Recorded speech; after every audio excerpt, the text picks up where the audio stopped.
오늘도 주님의 크신 은혜와 사랑이 여러분들과 함께 하시기를 기도합니다. 여름과 가을의 중간이 아닌가 생각합니다. 낮에는 매미가 울고 밤에는 귀뚜라미가 울고 있습니다.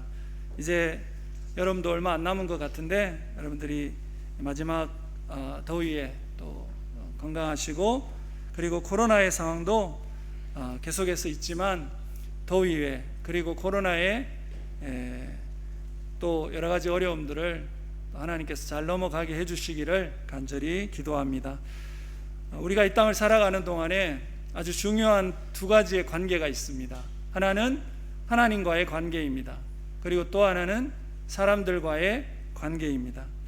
이 관계들을 풍성하게 하기 위해서 우리 예수님께서 이렇게 말씀하셨습니다. 마태복음 22장 37에서 40절까지 예수께서 이르시되 내 마음을 다하고 목숨을 다하고 뜻을 다하여 주 너의 하나님을 사랑하라 하셨으니 이것이 크고 첫째 되는 계명이요.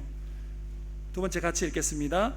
둘째도 그와 같으니 내 이웃을 내 자신같이 사랑하라 하셨으니 이 두 계명이 온 율법과 선지자의 강령이니라.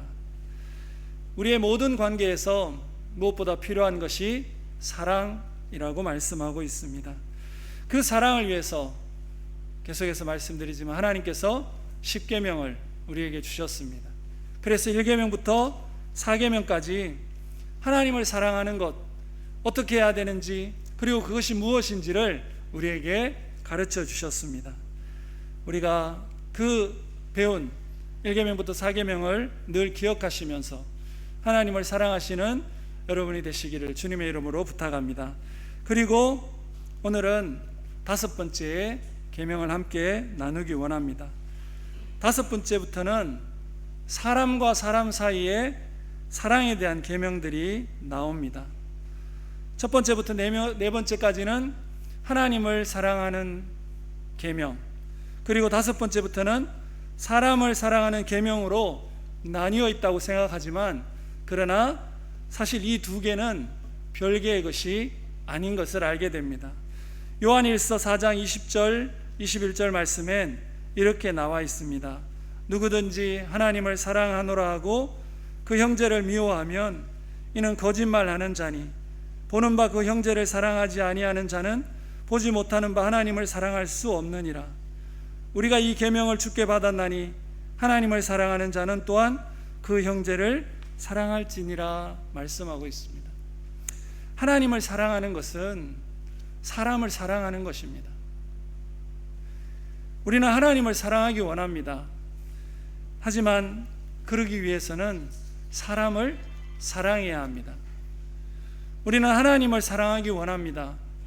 그것을 위해서 먼저 하나님을 사랑하는 것이 필요합니다. 그러기에 하나님을 사랑하는 방법도 알아야 되고 사람을 사랑하는 방법도 알아야 하는 것입니다.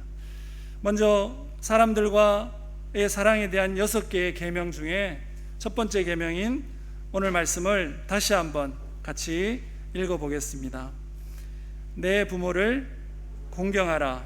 그리하면 내게 준 땅에서 내 생명이 길리라. 여러분, 이 말씀을 보시면서 역시 라는 생각을 하지 않으셨나요? 부모를 공경하는 것, 그것은 모든 세상의 일반적인 상식이죠. 모든 문화나 종교에서도 강조하고 있는 것입니다. 부모를 공경하는 것, 이것은 사람이라면 누구나 다 중요하다고 생각하고 의무감을 가질 것입니다. 그런데 가끔 어떤 사람들은 기독교는 하나님 중심의 종교이기 때문에 육체의 부모와의 관계는 소홀히 하지 않는가, 그런 생각을 하기도 합니다. 물론 맞습니다. 첫 번째 것은 맞습니다. 기독교는 확실히 예수님을 믿고 하나님을 참된 주인으로 그리고 하늘 아버지로 섬기는 종교입니다. 근데 그것은 하나님과 사람과의 관계, 하나님과 나와의 관계인 것이죠. 그러나 사람과 사람 사이에서 하나님께서 가장 중요하게 먼저 말씀하시는 것은 바로 부모를 공경하는 것이다 라고 하는 것입니다. 이것이 오늘 말씀을 통해서 알 수 있는 것입니다. 하나님께서는 사람들 사이에서 웃어내야 될 관계가 부모와 자녀의 관계다 라고 말씀하십니다. 이것은 기독교가 하나님을 사랑하지만 부모를 공경하는 그러한 것도 소홀히 하지 않는다, 아주 중요하게 여긴다 라고 하는 것을 나타내주고 있습니다. 저는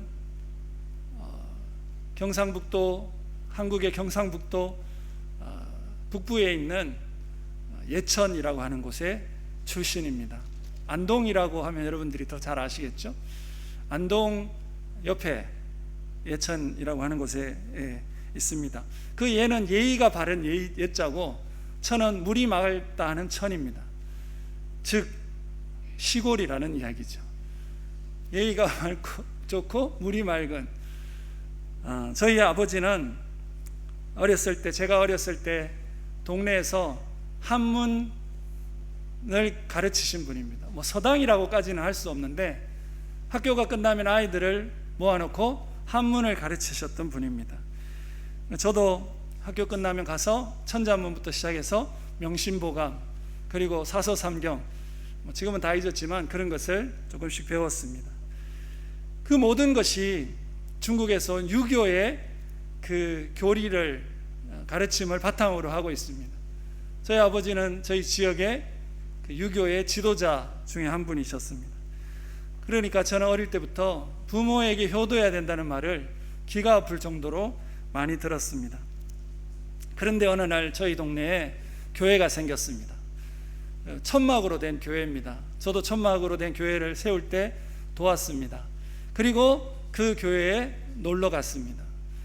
놀 곳이 없으니까 그 천막도 굉장히 호화로운 곳이라서 천막으로 교회에 자주 갔습니다. 그리고 크리스마스가 되면 캐롤 하면서 동네를 돌기도 하고 그런 시간을 보냈습니다. 근데 그때까지 아무 이야기를 하지 않으시던 저희 아버지께서 이렇게 한 말씀 하셨습니다. 조상도 못 알아보고 부모도 공경하지 않는 그 사람들이 있는 그곳에는 더 이상 가지 말라, 이렇게 말씀하셨습니다. 저는 그 이후에 교회를 안 갔습니다. 저는 제 경험이지만 저희 아버지와 같이 생각하시는 분들이 많이 있지 않을까. 저도 어릴 때는 그 말이 사실인 줄 알고 그렇게 생각을 했었습니다. 그리고 이제 중학교가 졸업하기 전에 저희 형들과 도시에 나가서, 대구에 가서 공부를 하게 됐습니다. 그때 부모님과 떨어져 살면서 또 하나님께서 인도해 주셔서 교회로 다시 가게 됩니다. 그리고 교회에서 이 말씀을 들으면서 부모를 공경하라고 하는 이 말씀을 듣고, 기독교도 부모를 공경하는구나 라는 것을 알고, 그런데 이 말씀이 계속해서 반복되어 있는 것을 보게 되었습니다. 부모 공경은 유교의 가르침이라고만 생각을 했었는데, 기독교에서 하나님만을 공경하는 것이 아니라 사람과 사람 사이에서 부모를 공경하는 것이 얼마나 중요한 것인지를 말씀해 주신 것을 깨닫게 되었습니다. 그 이후에 저는 부모님을 위해서 기도하고 또 연락을 또 정기적으로 연락하고 지금까지 그렇게 하고 있습니다. 제가 저희 형제가 6형제인데 그 중에 제일 처음 예수님을 믿었습니다. 그리고 저희 형제들이 다 예수님을 믿게 됐습니다. 그리고 부모님도 포기를 하셨는지 이제 모든 제사를, 유교를 다 내려놓으시고 이렇게 하나님을 믿기로 하셨습니다. 저희 형제들은 저희가 유교의 그 집안일 때보다 더 부모님을 공경하는 것을 힘써 행하고 있는 것 같습니다. 왜냐하면 유교는 행사 있을 때, 제사 있을 때만 가면 되지만 하나님께서 부모를 공경하라고 하시는 것은 늘 부모를 공경해야 되는 것이기 때문에 그렇게 하고 있습니다. 여러분도 마찬가지라고 생각하십니다. 이 계명을 잘 알고 계시고 또 이 계명을 중요한지 알고 있지만, 그러나 부모님께서 이미 돌아가신 분도 계시리라고 생각합니다. 하지만 아직 기회가 있으신 분들은 다시 한번 이 부모를 공경하는 이 삶이 하나님이 우리에게 원하신다라고 하는 것을 생각하시면서 기회가 있을 때 최선을 다해서 우리가 부모를 공경하는 삶을 살아야 할 것입니다. 그리고 하나님께서 이 계명을 사람들과의 사랑에 있어서 첫 번째 계명으로 주셨을 때 그 이유가 있지 않을까. 단지 자녀가 부모를 공경하라, 이것이 물론 중요하지만 그러나 좀 더 근본적인 이유가 있지 않을까 생각했습니다. 그리고 그것을 생각했는데 그것을 통해서 알게 된 것을 저는 관계의 비밀이라고 말하고 싶습니다. 오늘 말씀은 사람과의 관계의 시작이 부모와 자녀, 즉 가정에서 시작된다라고 하는 것입니다. 그 가정을 통해서 사람과 사람과의 관계가 시작되고 있다라고 하는 것이죠. 오늘 말씀은 누구에게 하는 이야기죠? 내 부모를 공경하라. 이 이야기는 누구에게 하는 이야기예요? 자녀에게 하는 이야기죠. 그럼 그 자녀는 누구인가요? 모든 사람이 자녀입니다. 왜냐하면 부모 없이 태어난 사람은 한 사람도 없기 때문이죠.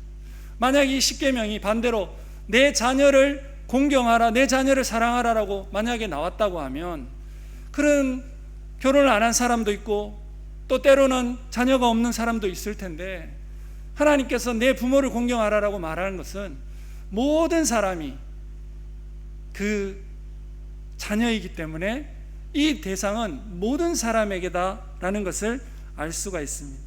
하나님께서 모든 자녀들에게, 모든 관계들에게, 모든 사람들에게 부모와 자녀의 관계를 통해서 알게 하시는 그 관계의 비밀은 두 가지라고 말씀드릴 수 있습니다. 하나는 부모와 자녀의 관계는 선택된 관계가 아니라 주어진 관계라는 것이죠. 그리고 또 하나는 부모와 자녀의 관계는 생명의 관계이다라고 하는 것입니다. 우리는 인생은 선택의 연속이라고 보통 이야기를 합니다. 그래서 모든 것은 선택에 의해서 이루어진다라고 생각합니다.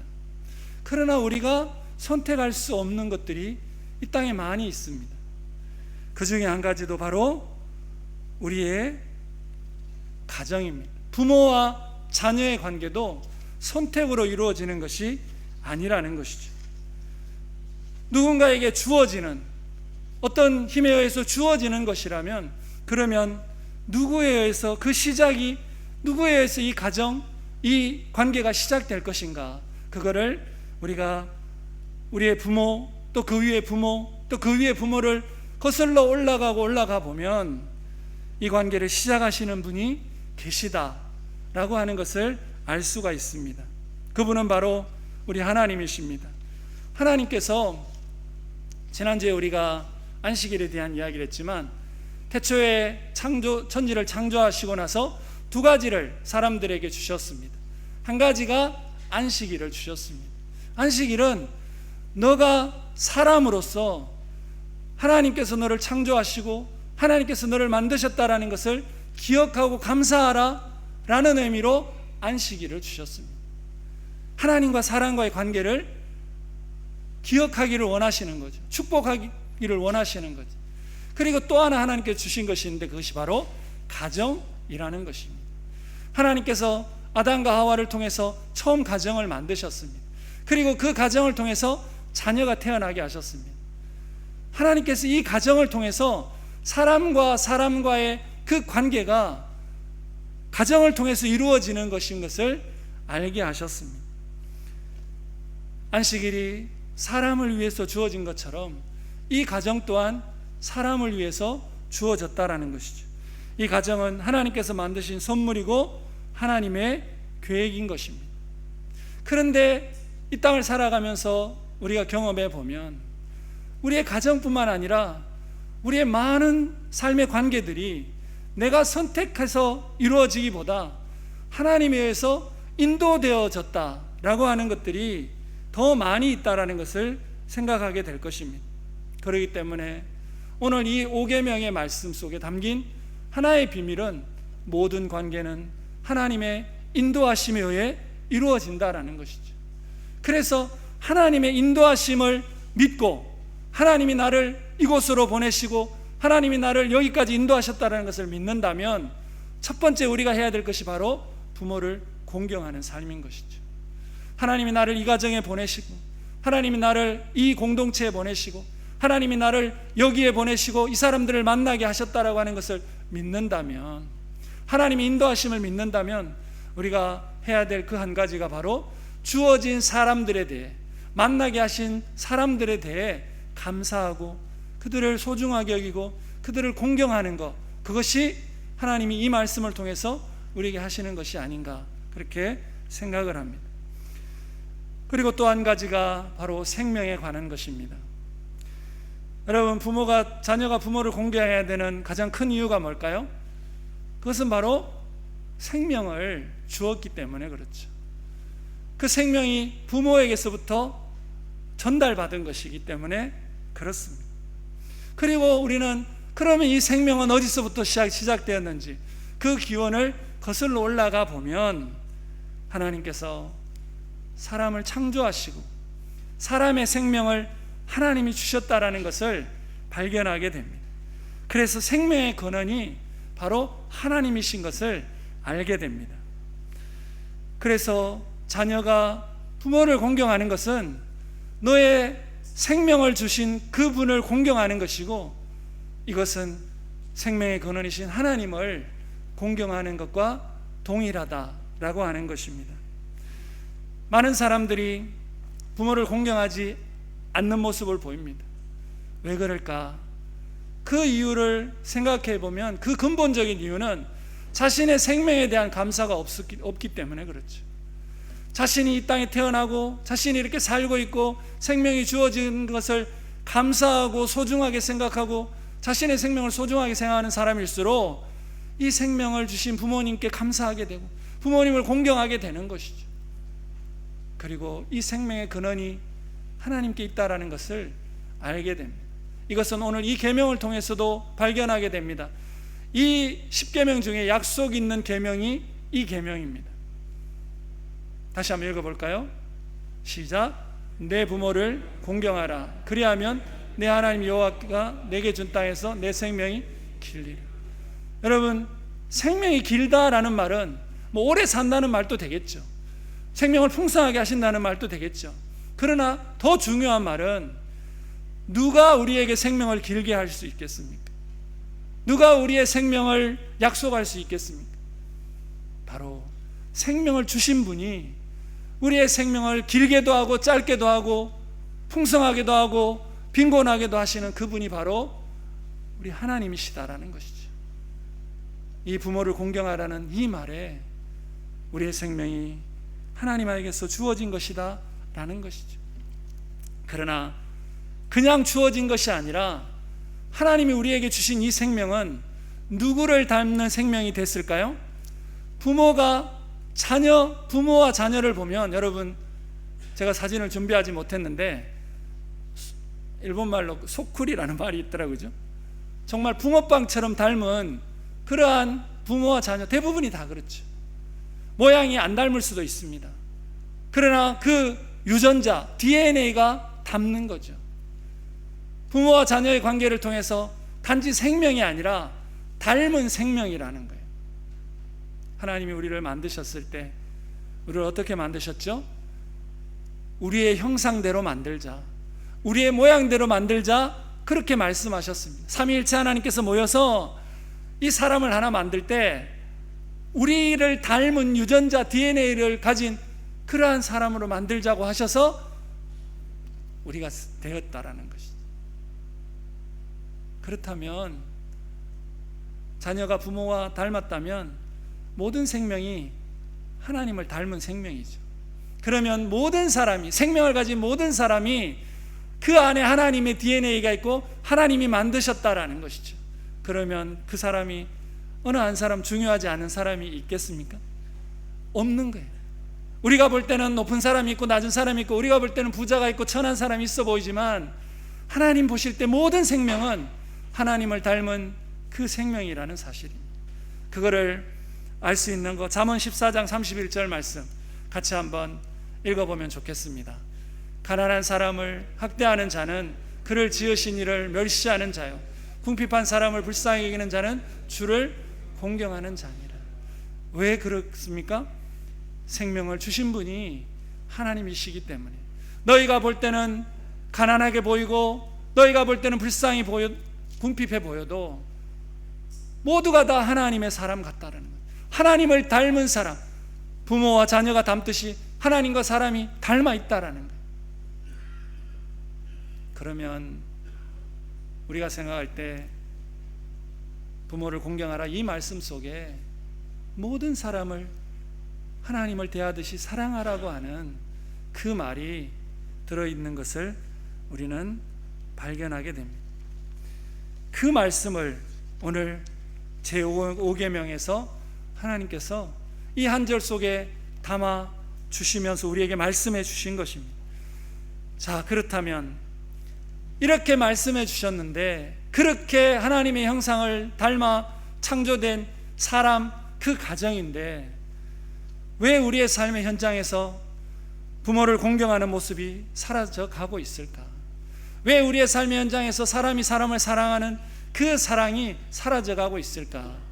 그 이유는 먼저는 하나님과의 관계가 그 이유가 되는 것을 보게 됩니다. 디모데후서 3장 2절에 이렇게 마지막 때의 모습을 말씀하고 있습니다. 사람들이 자기를 사랑하며 돈을 사랑하며 자랑하며 교만하며 비방하며 부모를 거역하며 감사하지 아니하며 거룩하지 아니하며 이렇게 말씀하고 있습니다. 키포인트는 뭔가 하면 자기를 사랑하는 겁니다. 자기를 사랑하는 것이 아니라 자기만 사랑하게 되는 것이죠. 가면 갈수록 자기만 알게 된다라는 사실입니다. 그 이유를 그 뒤에 성경에 뭐라고 말합니까? 감사도 거룩도 상실했다. 하나님에 대한 감사, 하나님을 닮는 그 거룩을 상실한 사람들이 자기만 생각하고 자기만 사랑하고 자기만 생각하다가 결국은 그것은 우리의 삶의 현장에서 부모를 공경하지, 부모의 말씀을 따르지도 않게 나타난다라는 거죠.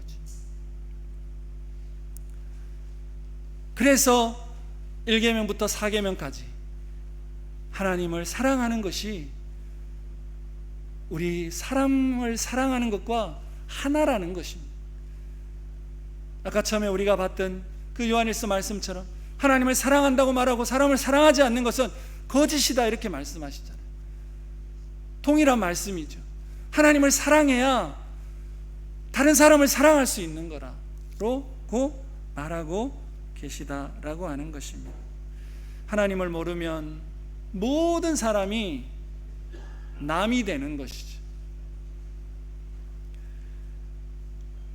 그리고 부모를 공경하게 되지 않는 또 하나의 이유가 있습니다. 그것은 바로 역할을 상실했기 때문에 그렇다라는 것입니다. 역할이 무너졌기 때문에 그렇다라는 것입니다. 저는 가끔 드라마나 영화를 보면 자녀가 부모에게 왜 나를 낳았냐고 이렇게 항의하는 장면을 봅니다. 그것만큼 가슴 아픈 장면이 없다라고 생각합니다. 그러면 왜 저렇게 되었을까? 그 이유가, 그 원인이 누구에게 있을까요? 배은망덕한 놈, 부모 공경도 모르는 놈, 이렇게 단순히 이야기할 수 없다라는 것이죠. 그 내막을 들여다보지 않아서 모르지만 가끔 우리 주변에 보면 부모를 사랑하지 않고 공경하지 않는 자녀들이 많이 있습니다. 그 이유가 왜 그럴까요? 생명은 부모에게서 왔지만 그 자녀를 잘 키우지 않아서 그런 것은 아닐까? 역할이 주어져 있지만 그 역할을 잘 감당하지 않아서 그렇지 않을까? 그것에 대해서 오늘 성경은 이렇게 말씀하십니다. 여러분, 구약의 10계명, 제5계명을 신약에서는 조금 더 길게 풀어서 말씀하고 있는 장면이 있습니다. 에베소서 6장 1절에서 4절까지의 말씀입니다. 자녀들아, 주 안에서 너희 부모에게 순종하라. 이것이 옳으니라. 내 아버지와 어머니를 공경하라. 이것은 약속이 있는 첫 계명이니 요게 구약의 5계명이에요. 그죠? 근데 여기서 끝나지 않습니다. 이제 그 관계를 해결해 줄 수 있는 해결책이 또 나오는 거죠. 3절에 보니까 이로써 내가 잘되고 땅에서 장수하리라. 여기까지네. 그죠? 4절에 보니까 또 이런 말이 있습니다. 같이 한번 읽어볼까요? 또 아비들아 너희 자녀를 노엽게 하지 말고 오직 주의 교훈과 훈계로 양육해라 라고 말씀하십니다. 이 말씀이 다시 10계명의 제5계명을 회복할 수 있는 해결책이 아닌가 그렇게 생각합니다. 먼저는 주 안에서 라는 말이 추가되어 있습니다. 1절에 보니까 자녀들아 주 안에서 너희 부모를 순종하라, 부모에게 순종하라 이렇게 말씀하십니다. 그러니까 주 안에서 주님 안에 있지 않으면 그것이 어렵다라는 것이죠. 그리고 주님 안에 있지 않으면서 공경하고 있는 그 모습도 하나님이 원하시는 모습이 아니라는 거예요. 먼저는 자녀의 역할은 뭐예요? 부모를 공경하는 것도 자녀의 역할이지만 주 안에 있는 것이 자녀의 역할이라는 거예요. 주님 안에 있는 자녀가 그 생명의 귀함을 알아서 이 생명을 주신 부모님께 더 감사할 수 있는 거죠. 그것을 하나님이 말씀하고 있다라는 사실. 특별히 우리 청년들 또 우리 학생들 여러분들이 정말 주님 안에 있기를 주님의 이름으로 소원하고 부탁합니다. 여러분들이 주님 안에 있는 것, 그것이 여러분들의 가정 또 여러분들의 부모님 주변의 모든 사람을 행복하게 하고 이롭게 하고, 그리고 그것이 결국 여러분들에게 하나님이 말씀하신 것처럼 잘 되고 장수하게 되는 비결이다 말씀하시는 거예요. 그리고 부모님들에게 이렇게 말씀하십니다. 너희 자녀를 노엽게 하지 말고 오직 주의 교훈과 훈계로 양육하라 말씀하십니다. 이 말씀은 뭐예요? 이 자녀가 네가 낳았지만 네가 마음대로 할 수 있는 자녀가 아니다라는 거예요. 너의 소유물로 생각하고 네가 마음대로 할 수 있어, 네가 화날 때 화를 내고 네가 함부로 말하고 싶을 때 함부로 말하는 그런 대상이 아니라는 거예요. 왜 그래요? 하나님께서 주셨기 때문에. 그래서 어떻게 하라고 하죠? 주의 교훈과 훈계로 양육하라고 이야기합니다. 주님의 말씀으로 가르치고 주님의 말씀을 따라 사랑하라 말씀하고 있는 것이죠. 여러분, 모든 관계는 일방적이지 않습니다. 사랑함으로 또 사랑을 지키기 위해서 서로가 감당해야 될 역할이 있다라는 것입니다. 가정에 서로의 역할이 있습니다. 사회에도 학교에도 또 회사에도 모임에도 교회에도 서로의 역할이 있습니다. 그 역할을 잘 감당하는 것이 중요하다라는 거예요. 그래서 우리가 생각해야 될 한 가지는 관계에서 문제가 생겼을 때 그 관계의 문제를 생각하고 누구의 탓인가를 생각하기 전에 자신의 역할을 잘하고 있는지를 먼저 돌아봐야 된다라는 것입니다. 가정에 문제가 있나요? 누구 때문이다? 아니에요. 내가 잘하고 있는지를 먼저 돌아보라는 거예요. 회사에 문제가 생겼으면 내가 잘하고 있는가? 사장으로, 상사로, 또는 직원으로, 또 구성원으로 잘하고 있는가? 나의 역할을 돌아보라는 거예요. 교회에 문제가 있습니까? 그러면 누구의 탓이 아니라 내가 교회를 위해 기도하고 있는가? 이 교회를 사랑하고 있는가? 라고 하는 나의 역할을 돌아보라고 하는 것입니다. 하나님께서는 교회의 목회자와 장로들에게 이렇게 말씀하셨습니다. 베드로전서 5장 3절에 보니까 맡은 자들에게 주장하는 자세로 하지 말고 양무리의 본이 되라 이렇게 말씀하십니다. 이 말씀이 교회에만 해당하는 것이 아니라 집에도 해당하는 거예요. 여러분, 부모님들 하나님께서 자녀를 맡겨주신 거예요.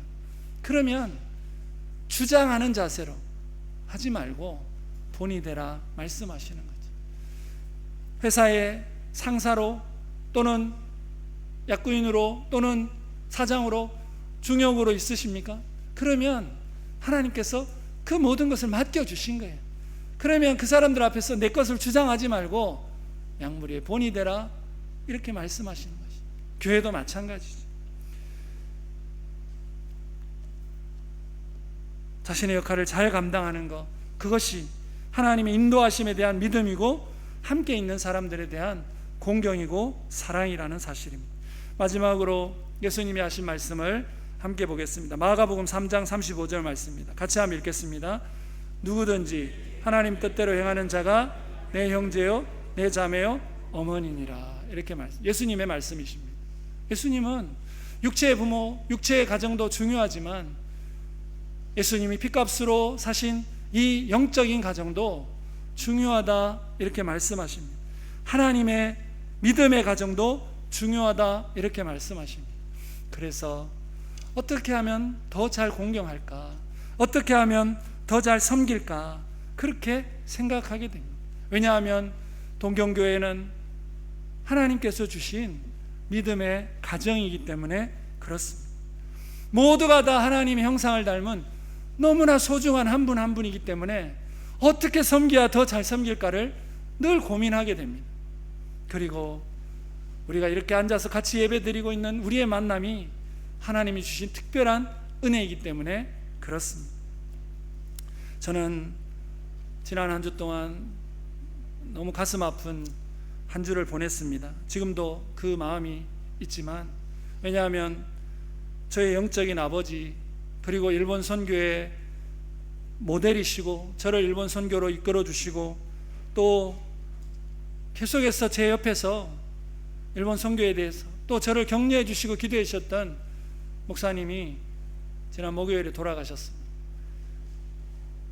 80이 넘으셨지만 코로나 때문에 힘든 교회들을 다니시면서 설교도 해주시고 교인들을 격려하시다가 코로나에 걸리셨습니다. 그래서 폐렴으로 굉장히 고생하셨지만 전국의 모든 교회들이 그리고 일본에 있는 많은 선교사들이 열심으로 기도했습니다. 그래서 완전히 회복하셨습니다. 회복하시고 요양병원에 들어가셨습니다. 그리고 사모님과 아이들과 자녀들과 또 주변의 많은 분들과 한 석 달 만에 만나서 정말 다시 산 그 기쁨의 교제를 누리다가 18일 만에 갑자기 천국의 부르심을 받았습니다. 저는 너무나 많은 사랑을 받았습니다. 그래서 더 잘 섬겨야 되겠다, 더 공경하고 싶었습니다. 그런데 그런 기회가 없어졌습니다. 그런데 돌아가신 그 목사님의 마지막 짐 그 가방을 보니까 그 사진을 누가 보내왔는데 저에게 그 사진에는 아직 전하다가 남은 사형리 그리고 전도지 이런 것이 일본어, 영어, 한국어로 가득히 담겨 있었습니다. 그걸 보고 제가 생각했습니다. 이 목사님 돌아가셨지만 그러나 내가 이 목사님을 섬기는, 공경하는 또 하나의 방법이 있구나. 목사님이 전하다가 남기신 그리고 보여주신 하나님 사랑, 사람 사랑을 내가 이 일본 땅에서 이제 계속해서 더 열심히 해야 되겠구나, 그 결심을 하면서 그것이 마지막으로 계속해서 내가 사랑하던 그 목사님을 공경하는 것이 아닌가, 그런 생각을 하게 되었습니다. 우리는 돌아가신 분을 공경하는 것, 그리고 믿음의 선배들을 공경하는 것, 그 모습은 우리가 하나님을 사랑하고 가정을 사랑하고 부모를 공경하고 사람들을 사랑하는 것으로서 계속해서 할 수가 있다라는 것입니다. 오늘 말씀을 통해서 하나님께서 우리의 가정에 다시 부모 공경, 자녀 사랑을 회복하시기를 원하십니다. 그리고 그 사랑이 내가 있는 모든 곳에 전달되어서 하나님을 사랑하듯이 주변의 모든 사람을 사랑하시기를 주님 우리에게 부탁하고 있습니다. 여러분의 가정이 더 사랑하고 더 공경하게 되시기를, 그리고 주님께서 주신 이 아름다운 하나님의 믿음의 가정, 동경교회가 더 사랑하고 공경하게 되시기를 주님의 이름으로 부탁합니다. 기도하겠습니다. 하나님 아버지, 오늘도 귀한 말씀을 통해 저희에게 사람 사랑에 대해서, 부모 공경에 대해서 가르쳐 주셔서 감사합니다. 하나님을 사랑하고 싶고 사람을 사랑하고 싶은 마음 주님도 아시지요. 저희가 사랑할 수 있도록 힘을 주시고 용기를 주시고 은혜를 주시고 성령으로 함께하여 주시옵소서. 감사하며 예수님의 이름으로 기도합니다. 아멘.